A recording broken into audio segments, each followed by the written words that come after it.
ನಿಮ್ಮೆಲ್ಲರಿಗೂ ನಮ್ಮ ಕರ್ತನಾದ ಯೇಸು ಕ್ರಿಸ್ತನಿಂದ ಕೃಪೆಯು, ತಂದೆಯಾದ ದೇವರಿಂದ ಶಾಂತಿಯೂ ಉಂಟಾಗಲಿ. ನಮ್ಮ ಧ್ಯಾನಕ್ಕಾಗಿ ಯೋಹಾನನು ಬರೆದ ಮೊದಲನೇ ಪತ್ರಿಕೆ 3ನೇ ಅಧ್ಯಾಯ 3ರಿಂದ 8 ವಚನಗಳನ್ನು ಓದುತ್ತೇನೆ. ಆತನ ಮೇಲೆ ನಿರೀಕ್ಷೆ ಇಟ್ಟಿರುವ ಪ್ರತಿಯೊಬ್ಬನೂ ಕ್ರಿಸ್ತನು ಶುದ್ಧನಾಗಿರುವಂತೆಯೇ ತನ್ನನ್ನು ಶುದ್ಧ ಮಾಡಿಕೊಳ್ಳುತ್ತಾನೆ. ಪಾಪ ಮಾಡುವ ಪ್ರತಿಯೊಬ್ಬನೂ ಅಧರ್ಮವನ್ನು ಮಾಡುವವನಾಗಿದ್ದಾನೆ. ಪಾಪವು ಅಧರ್ಮವೇ. ಪಾಪಗಳನ್ನು ಹೋಗಲಾಡಿಸುವುದಕ್ಕಾಗಿ ಕ್ರಿಸ್ತನು ಪ್ರತ್ಯಕ್ಷನಾದನೆಂಬುದು ನಮಗೆ ಗೊತ್ತಾಗಿದೆ. ಆತನಲ್ಲಿ ಪಾಪವಿಲ್ಲ. ಆತನಲ್ಲಿ ನೆಲೆಗೊಂಡಿರುವವನು ಪಾಪ ಮಾಡನು. ಪಾಪ ಮಾಡುವವನು ಆತನನ್ನು ಕಂಡವನೂ ಅಲ್ಲ, ತಿಳಿದವನೂ ಅಲ್ಲ. ಪ್ರಿಯರಾದ ಮಕ್ಕಳೇ, ನಿಮ್ಮನ್ನು ಸನ್ಮಾರ್ಗದಿಂದ ತಪ್ಪಿಸುವುದಕ್ಕೆ ಯಾರಿಗೂ ಅವಕಾಶ ಕೊಡಬೇಡಿರಿ. ಕ್ರಿಸ್ತನು ಹೇಗೆ ನೀತಿವಂತನಾಗಿದ್ದಾನೋ ಹಾಗೆಯೇ ನೀತಿಯನ್ನನುಸರಿಸುವವನು ನೀತಿವಂತನಾಗಿದ್ದಾನೆ. ಪಾಪ ಮಾಡುವವನು ಸೈತಾನನಿಂದ ಹುಟ್ಟಿದವನಾಗಿದ್ದಾನೆ. ಆದಿಯಿಂದಲೂ ಸೈತಾನನು ಪಾಪ ಮಾಡುವವನಾಗಿದ್ದಾನಲ್ಲ. ಸೈತಾನನ ಕೆಲಸಗಳನ್ನು ಲಯ ಮಾಡುವುದಕ್ಕೋಸ್ಕರವೇ ದೇವರ ಕುಮಾರನು ಪ್ರತ್ಯಕ್ಷವಾದನು ಎಂಬುದು. ಈ ವಚನಗಳಿಗೆ ಒಂದು ಶಿರೋನಾಮವನ್ನು ಕೊಡಬೇಕಾದರೆ ಹೀಗೆ ಹೇಳಬಹುದೇನೆಂದರೆ, ಶುದ್ಧತೆಯ ಒಂದು ನಿರ್ಬಂಧ ಅಥವಾ ಶುದ್ಧತೆಯ ಒಂದು ಕಟ್ಟುಪಾಡು, ದಿ ಆಬ್ಲಿಗೇಷನ್ ಆಫ್ ಪ್ಯೂರಿಟಿ. ನಮ್ಮ ನಂಬಿಕೆ ಯಾವುದೇ ಇರಲಿ, ತಾರತಮ್ಯವಿಲ್ಲದೆ ನಾವು ಏನೇ ಆಗಿರಬಹುದು, ಏನೇ ನಂಬಬಹುದು, ದೇವರ ದರ್ಶನವನ್ನು ಪಡೆಯಬೇಕೆಂಬ ಒಂದು ಹಂಬಲ, ಒಂದು ಬಯಕೆ ಎಲ್ಲ ಜನರಲ್ಲಿರುವುದು ಸಾಮಾನ್ಯ ಮತ್ತು ಸಹಜ. ಕ್ರೈಸ್ತ ವಿಶ್ವಾಸಿಗಳಾದ ನಾವು ದೇವರನ್ನು ನೋಡ್ತೇವೆ ಎಂಬ ನಂಬಿಕೆ, ನಿರೀಕ್ಷೆ, ಒಂದು ಉದ್ದೇಶ ಇದೆ ನಮಗೆ. ಮತ್ತು ದೇವರ ವಾಕ್ಯದ ಪ್ರಕಾರ ನಾವು ಸಹ ದೇವರಂತೆಯೇ, ಯೇಸು ಕ್ರಿಸ್ತನಂತೆಯೇ ಮಾರ್ಪಡುತ್ತೇವೆ ಎಂಬ ಒಂದು ನಿರೀಕ್ಷೆ ಸಹ ಉಂಟು. All of us, irrespective of the faith that we follow, like to have a vision of God. We Christians, we believers are on the way to seeing God. and we expect and we desire to be like Jesus and like God. ಬಾಳಿನಲ್ಲಿ ಶುದ್ಧತೆ, ಪವಿತ್ರತೆ ಎಂಬ ಗುರಿಗಿಂತ ಹೆಚ್ಚಿನ ಗುರಿ ಇಲ್ಲ. ಇದಕ್ಕಿಂತಲೂ ಮಿಗಿಲಾದಂಥ, ಇದಕ್ಕಿಂತಲೂ ಯೋಗ್ಯವಾದಂಥ ಗುರಿ ಬೇರೆ ಜೀವಮಾನದಲ್ಲಿ ಇರಲಿಕ್ಕೆ ಇಲ್ಲ. ಪವಿತ್ರತೆ, ಶುದ್ಧತೆ ಮತ್ತು ಆಂತರ್ಯದಲ್ಲಿ ದೇವರನ್ನು ಉಳಿಸಿಕೊಳ್ಳುವಿಕೆ ಎಂಬುದು ನಮ್ಮನ್ನು ಶೋಧನೆಗಳಿಂದ ತಪ್ಪಿಸುವ ಒಂದು ಮಾರ್ಗ. ಎಲ್ಲ ಶೋಧನೆಗಳನ್ನು ಜಯಿಸಲು ನಮಗೆ ಕೊಡ್ತಕ್ಕಂಥ ಹುರುಪು, ನಮಗೆ ಕೊಡ್ತಕ್ಕಂಥ ನಡೆಸುವಿಕೆ ಆಂತರ್ಯದ ಶುದ್ಧತೆಯಿಂದಲೇ ಬರುವಂಥದ್ದಾಗಿದೆ. ನಾವು ಪ್ರಯಾಣ ಮಾಡುತ್ತಿರುವ ರಸ್ತೆಯ ಅಂತ್ಯದಲ್ಲಿ ದೇವರಿದ್ದಾನೆ ಎಂಬ ಒಂದು ನಿರೀಕ್ಷೆ ನಮಗಿದ್ದರೆ ನಿಜವಾಗಲೂ ನಾವು ನಮ್ಮನ್ನು ದೇವರನ್ನು ಸಂಧಿಸಲಿಕ್ಕೆ ಸಿದ್ಧ ಮಾಡಿಕೊಳ್ಳುತ್ತೇವೆ, ತಯಾರು ಮಾಡಿಕೊಂಡು ಪ್ರಯಾಣವನ್ನು ಬೆಳೆಸ್ತೇವೆ. ದೇವರನ್ನು ಸಂಧಿಸಲು ಎಲ್ಲ ಏರ್ಪಾಡುಗಳನ್ನು ಮಾಡುವುದು ಸಹಜ ನಾವು. ಯಾಕಂದರೆ ರಸ್ತೆಯ ಕಡೆಯಲ್ಲಿ ಆತನು ನಮಗೋಸ್ಕರ ಕಾದು ನಿಂತಿದ್ದಾನೆ.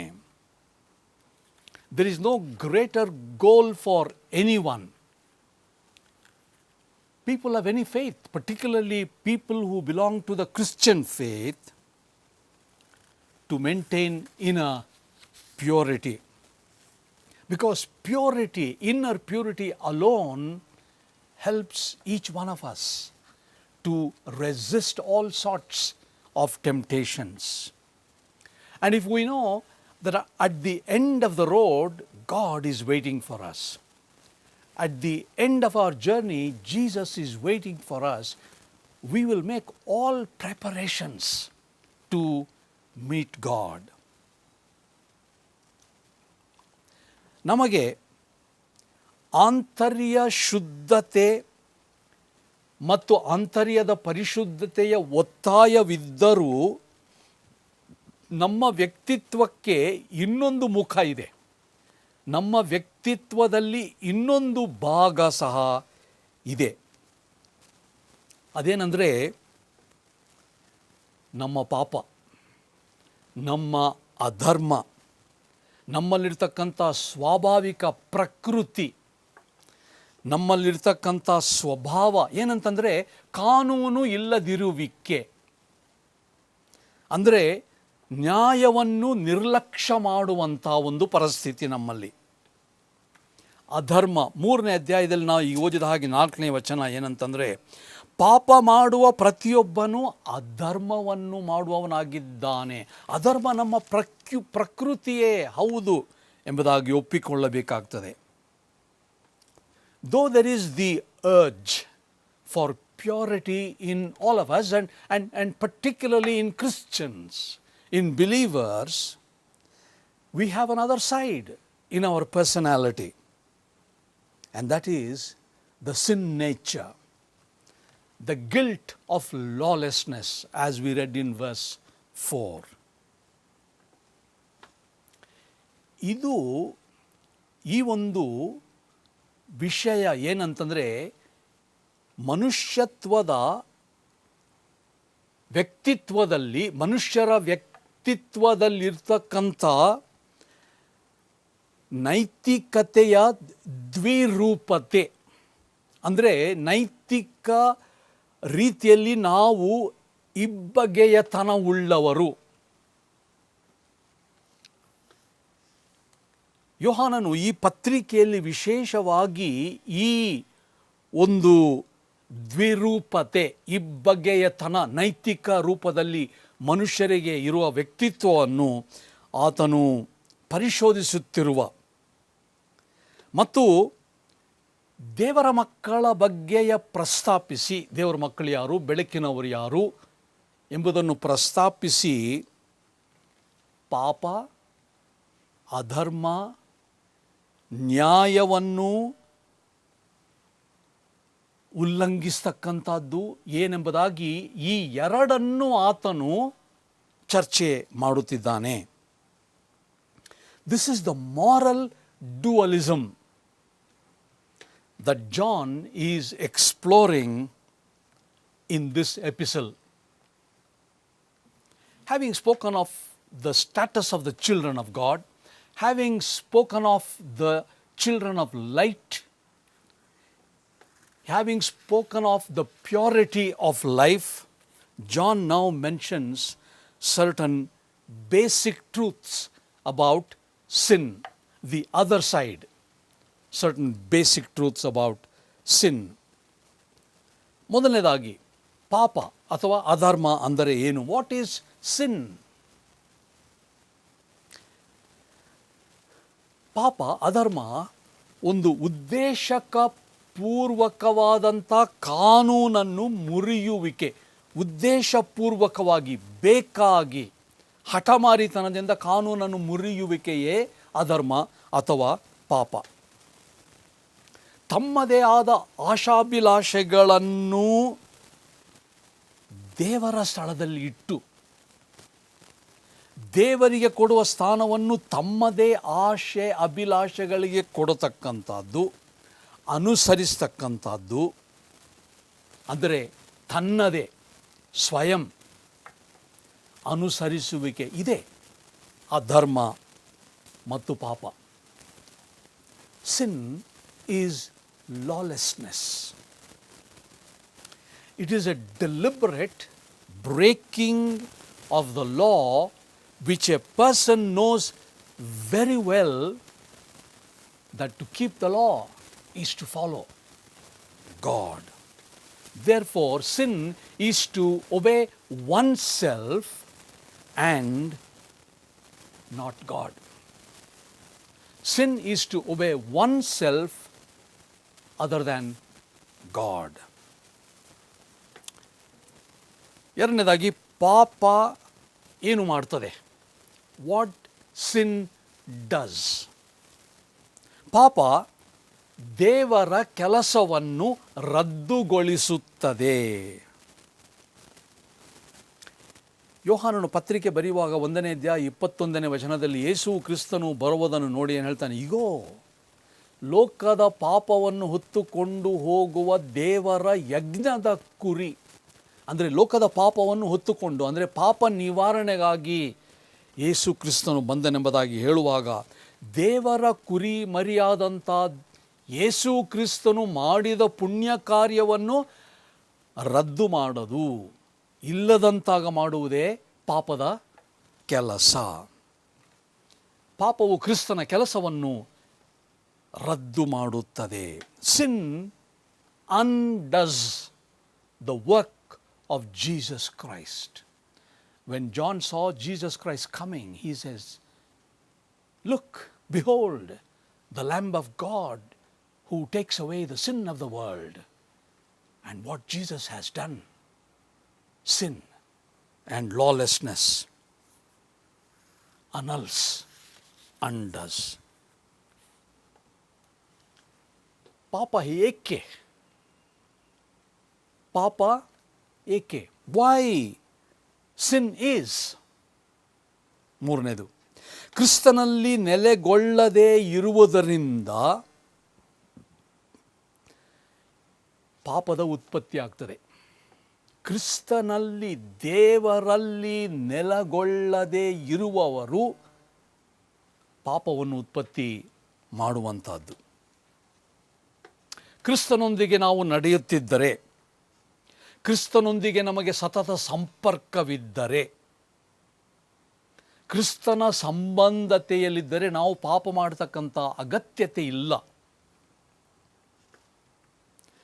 ಕ್ರಿಸ್ತನನ್ನು ನಾವು ಮರೆತಾಗ, ಕ್ರಿಸ್ತನಿಗೆ ನಾವು ನಮ್ಮ ಬೆನ್ನನ್ನು ಹಾಕಿದಾಗ ಪಾಪ ಪ್ರಾರಂಭ. ಪಾಪ ಯಾಕೆ ಅಂತಂದರೆ, ಯೇಸು ಕ್ರಿಸ್ತನನ್ನು ಮರೆತಾಗ, ಆತನೊಂದಿಗೆ ನಾವು ನಡೆಯದೇ ಇರುವಾಗ. Sin comes from failure to abide in Christ. so long as we walk with Him, so long as we are in fellowship with Him, we don't sin.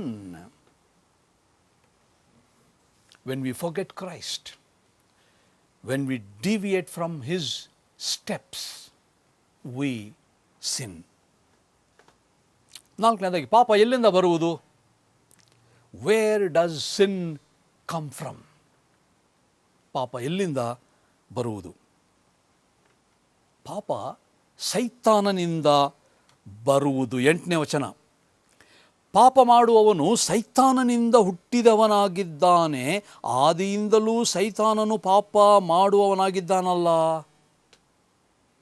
ಪಾಪ ಎಲ್ಲಿಂದ ಬರ್ತದೆ? ಸೈತಾನನಿಂದ ಬರ್ತದೆ.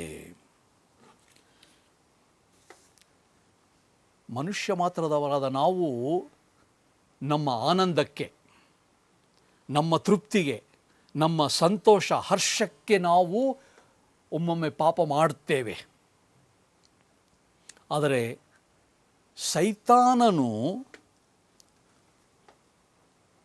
ಪಾಪದ ತತ್ವದಲ್ಲಿರ್ತಕ್ಕಂಥವನು. ಆತನ ತತ್ವವೇ ಪಾಪ, ಆತನ ಸ್ವಭಾವವೇ ಪಾಪ, ಆತನ ಪ್ರಕೃತಿಯೇ ಪಾಪ. ದೇವರಿಗೆ ಪ್ರತಿಕೂಲವಾದ ಒಂದು ಶಕ್ತಿ ಇದೆ, ಒಂದೇ ಶಕ್ತಿ. ಯಾವುದಂದರೆ ಅದು ಸೈತಾನನ ಶಕ್ತಿ. ದೇವರಿಗೆ ವಿರೋಧವಾದದ್ದು ಒಂದೇ ಶಕ್ತಿ, ಅದು ಸೈತಾನನ ಶಕ್ತಿ. ಅಂದರೆ ಅರ್ಥ ಏನು? ನಾವು ಪಾಪ ಮಾಡುವವರಾದರೆ ಸೈತಾನನಿಗೆ ನಾವು ವಿಧೇಯರಾಗಿದ್ದೇವೆ. ಯಾಕಂದರೆ ಸೈತಾನನು ದೇವರಿಗೆ ವಿರೋಧ. ಪಾಪ ಮಾಡುವವರು ಸೈತಾನನಿಗೆ ವಿಧೇಯರು, ದೇವರಿಗೆ ವಿರೋಧಿಗಳು ಆಗಿದ್ದಾರೆ. Sin comes from the devil, Satan. Verse 8. We all sin for the sake of pleasure. Sometimes we enjoy the sin, and sin gives us pleasure. But the devil sins as it is his principle. That is his nature. Devil is a power hostile to God. To sin is to obey devil and to be hostile to God. To sin is to obey devil's power instead of God's power. ಈಗ ಪ್ರಶ್ನೆ ಏನಂತಂದರೆ, ಪಾಪವನ್ನು ಹೇಗೆ ಜಯಿಸುವುದು? How is sin conquered? Is an important question in this context. ಯೇಸು ಕ್ರಿಸ್ತನು ಸೈತಾನನ ಕೆಲಸಗಳನ್ನು ಲಯ ಮಾಡಲಿಕ್ಕೆ, ಸೈತಾನನ ಕೆಲಸಗಳನ್ನು ನಾಶ ಮಾಡಲಿಕ್ಕೆ ಬಂದನೆಂಬುದಾಗಿ ಯೋಹಾನನು ಹೇಳ್ತಾನೆ 8ನೇ ಅಧ್ಯಾಯದ ಕಡೆ ಭಾಗದಲ್ಲಿ. ಸೈತಾನನ ಕೆಲಸಗಳನ್ನು ಲಯ ಮಾಡುವುದಕ್ಕೋಸ್ಕರವೇ ದೇವಕುಮಾರನು ಪ್ರತ್ಯಕ್ಷನಾದನು. ಯೇಸು ಕ್ರಿಸ್ತನು ಬಂದದ್ದು ಸೈತಾನನ ಎಲ್ಲ ಕೆಲಸಗಳನ್ನು ಲಯ ಮಾಡಲಿಕ್ಕೆ, ರದ್ದು ಮಾಡಲಿಕ್ಕೆ. ದುಷ್ಟಶಕ್ತಿಗಳನ್ನು ಹೇಗೆ ಯೇಸು ಕ್ರಿಸ್ತನು ಗೆದ್ದಿದ್ದಾನೆ, ದುಷ್ಟಶಕ್ತಿಗಳ ಮೇಲೆ ಆತನಿಗೆ ಹೇಗೆ ಜಯ ಸಿಕ್ಕಿದೆ ಎಂಬುದಾಗಿ ಹೊಸ ಒಡಂಬಡಿಕೆಯಲ್ಲಿ ಪ್ರತ್ಯೇಕವಾಗಿ ಮತ್ತಾಯನ ಬರೆದ ಸುವಾರ್ತೆ 12ನೇ ಅಧ್ಯಾಯ 25-29 ವಚನಗಳಲ್ಲಿ ವಿವರಿಸಲ್ಪಟ್ಟಿದೆ. ಹೇಗೆ ಯೇಸು ಕ್ರಿಸ್ತನು ಸೈತಾನನ ಎಲ್ಲ ದುಷ್ಟ ಕೃತ್ಯಗಳನ್ನು ಲಯ ಮಾಡಲಿಕ್ಕೆ ಬಂದ ಎಂಬುದಾಗಿ. ವಿಜಯಶಾಲಿಯಾದಂಥ ಯೇಸು ಪ್ರಭು ದುಷ್ಟಶಕ್ತಿಗಳನ್ನು ಮುರಿದು ನಾಶ ಮಾಡಿರುವ ಕಾರಣ ಆತನ ಸಹಾಯದಿಂದ ನೀವು ಮತ್ತು ನಾನು ಸಹ ಈ ಎಲ್ಲ ಸೈತಾನನ ದುಷ್ಟಶಕ್ತಿಗಳನ್ನು ಜಯಿಸಲಿಕ್ಕೆ ಸಾಧ್ಯತೆ ಉಂಟು. Jesus Christ destroyed, annulled all the works of the devil and the evil one. The New Testament, particularly in the Gospels, Matthew's Gospel, 12th chapter, 25 to 29, in these verses, Matthew explains as to how Jesus has destroyed all the works of the evil one, of the devil. Jesus, by his victory, broke and eliminated, destroyed the power of evil. So whoever obeys Jesus Christ, whoever follows Jesus Christ, will be able to break and destroy the powers of evil one. The victory that was the Lord Jesus Christ's could be the same victory for you and me, provided we obey the Lord Jesus Christ. ನಮ್ಮಲ್ಲಿ ಸೋಲಿನ ಬಾಳಿದ್ದರೆ, ಒಂದು ವೇಳೆ ನಾವು ಪಾಪಕ್ಕೆ ಗುಲಾಮರಾಗಿದ್ದರೆ ಏನು ಅರ್ಥ? ಈಗ ಓದಿದ ಈ ವಾಕ್ಯಗಳಿಂದ, ಧ್ಯಾನ ಮಾಡಿದ ಪರಿಸರದಿಂದ ಒಂದು ವೇಳೆ ನಮ್ಮಲ್ಲಿ ಸೋಲು ಅಪಜಯ ಇದ್ದರೆ ನಾವು ಯೇಸು ಕ್ರಿಸ್ತನಿಗೆ ವಿಧೇಯರಾಗಿಲ್ಲ, ಬದಲಾಗಿ ಸೈತಾನನ ಹೆಜ್ಜೆ ಜಾಡಿನಲ್ಲಿ ಹೋಗ್ತಾ ಇದ್ದೇವೆ, ಸೈತಾನನನ್ನು ಹಿಂಬಾಲಿಸ್ತಾ ಇದ್ದೇವೆ. ಆದ ಕಾರಣ ನಮಗೆ ಜಯ ಇಲ್ಲ, ಸೋಲಿನ ಜೀವನ ಆಗಿದೆ. ಯೇಸುವಿನ ಮೂಲಕ ಜಯ ಸಿಕ್ಕುವುದು ನಮಗೆ ಖಂಡಿತ. ಯಾಕಂದರೆ ಆತನೊಬ್ಬನೇ ಸೈತಾನನ ಎಲ್ಲ ದುಷ್ಟ ಶಕ್ತಿಗಳನ್ನು ಲಯ ಮಾಡಿ ರದ್ದು ಮಾಡಿದವನು. ಆದ್ದರಿಂದ ಈ ವಾಕ್ಯಗಳನ್ನು ಕೇಳುವ ನೀವು ನಿಮ್ಮ ಜೀವಮಾನದಲ್ಲಿ ಇಂಥ ಒಂದು ನಿಜವಾದಂಥ ಜಯಶಾಲಿಯಾದ ಜೀವನ ಇಲ್ಲ ಎಂಬುದಾಗಿ ಹೇಳಿದರೆ, ನೀವು ಯೇಸು ಕ್ರಿಸ್ತನ ಬಳಿಗೆ ಬಂದರೆ ವಿಜಯಶಾಲಿಯಾದ ಯೇಸು ಕ್ರಿಸ್ತನು ನಿಮಗೂ ನನಗೂ ಜಯ, ನಿಮಗೂ ನನಗೂ ಆತನನ್ನು ಹಿಂಬಾಲಿಸುವ ಶಕ್ತಿಯನ್ನು ಕೊಡಲು ಆತನು ಸಿದ್ಧನಾಗಿದ್ದಾನೆ. ಮತ್ತು ಹೇಗೆ ನಾನು ಬರ್ತಕ್ಕಂಥದ್ದು, ನಾನು ಏನು ಮಾಡಬೇಕು? ನಿಜವಾಗಲೂ ನಮ್ಮ ಜೀವಮಾನದಲ್ಲಿ ನಾವು ಏನೂ ಮಾಡಲಿಕ್ಕೆ ಅಗತ್ಯವಿಲ್ಲ. ನಾವು ಹೇಗೆ ಆತನ ಬಳಿಗೆ ಬರತಕ್ಕದ್ದಂದು ಹೇಳಿದರೆ, ನಾವು ಇದ್ದ ಹಾಗೆಯೇ ಬರಬೇಕು. ಯಾಕಂದರೆ ನಮ್ಮ ಪ್ರಕೃತಿ ಏನೆಂಬುದಾಗಿ ಆತನು ಬಲ್ಲನು, ನಮ್ಮಲ್ಲಿರ್ತಕ್ಕಂಥ ಈ ಹೋರಾಟ ಏನೆಂಬುದಾಗಿ ಆತನು ತಿಳಿದವನಾಗಿದ್ದಾನೆ. ಈ ಕಾರಣದಿಂದ ಪಾಪ ಏನು, ಪಾಪ ಅಧರ್ಮ ಎಲ್ಲಿಂದ ಬಂತು, ಈ ಪಾಪವನ್ನು ನಾವು ಜಯಿಸುವುದು ಹೇಗೆ, ಈ ಪಾಪದಿಂದ ನಮಗೆ ಬಿಡುಗಡೆ, ಈ ಪಾಪದ ಮೇಲೆ ಜಯ ನಮಗೆ ಹೇಗೆ ಎಂಬುದಾಗಿ ಸಂತ ಯೋಹಾನನು ಬಹಳ ಸರಳ ರೀತಿಯಲ್ಲಿ ನಮಗೆ ತಿಳಿಸಿದ್ದಾನೆ. ಇದನ್ನು ನಾವು ಪರಿಪಾಲನೆ ಮಾಡುವುದಾದರೆ ನಮ್ಮ ಜೀವನದಲ್ಲಿ ಜಯ, ನಮ್ಮ ಹೋರಾಟದಲ್ಲಿ ನಮಗೆ ಜಯ ಸಿಕ್ಕಿ ನಾವು ಜಯಶಾಲಿಗಳಾಗ್ತೇವೆ. ಇಂದು ನೀವು ನಿಮ್ಮ ಜೀವನವನ್ನು ಪರೀಕ್ಷಿಸಿರಿ, ಹೋಲಿಸಿ ನೋಡಿ. ಪ್ರಾರ್ಥನೆ ಮಾಡೋಣ. ಸರ್ವಶಕ್ತನು ಮತ್ತು ಪ್ರೀತಿ ಸ್ವರೂಪನಾದ ನಮ್ಮ ತಂದೆಯಾದ ದೇವರೇ, ನಮ್ಮ ಜೀವನದಲ್ಲಿ ಇಬ್ಬಗೆತನ ಇದೆ. ಒಮ್ಮೊಮ್ಮೆ ನಾವು ಮೇಲೆ, ಮತ್ತೊಮ್ಮೆ ಕೆಳಗೆ, ಒಮ್ಮೆ ನಾವು ಬೆಟ್ಟದ ಮೇಲೆ, ಮತ್ತೊಮ್ಮೆ ಕಣಿವೆಯೊಳಗಿದ್ದೇವೆ. ನಮ್ಮನ್ನು ನೀನು ಕ್ಷಮಿಸು, ಅಂಗೀಕರಿಸು. ಇದ್ದ ಹಾಗೆ ಬರ್ತೇವೆ ಸ್ವಾಮಿ. ನಮ್ಮ ಜೀವನದಲ್ಲಿ ಜಯವನ್ನು ಕೊಡು, ನಿನ್ನನ್ನು ಹಿಂಬಾಲಿಸುವಂಥ ಶಕ್ತಿ ಕೊಡು. ಪಾಪ ಅಧರ್ಮ ಎಂಬತಕ್ಕಂಥದ್ದು ಸೈತಾನನಿಂದ ಬಂದ ಕಾರಣ, ನೀನು ಆತನನ್ನು ಜಯಿಸಿದ ಪ್ರಕಾರವೇ ನೀನು ನಮ್ಮಲ್ಲಿದ್ದರೆ, ನಾವು ನಿನ್ನಲ್ಲಿ ನೆಲೆಗೊಂಡಿದ್ದರೆ ಖಂಡಿತ ನಮಗೆ ಜಯ ಎಂಬುದಾಗಿ ನಂಬುತ್ತೇವೆ. ನಮ್ಮನ್ನು ನೀನು ಸ್ವೀಕರಿಸು, ನಿನ್ನ ಮಕ್ಕಳನ್ನಾಗಿ ಅಂಗೀಕರಿಸಿ ನಮ್ಮನ್ನು ರೂಪಾಂತರ ಪಡಿಸಬೇಕೆಂದು ಪ್ರಭುವಾದ ಯೇಸು ಕ್ರಿಸ್ತನ ಹೆಸರಿನಲ್ಲಿ ನಿನ್ನನ್ನು ಪ್ರಾರ್ಥಿಸ್ತೇವೆ ತಂದೆಯೇ. ಆಮೆನ್.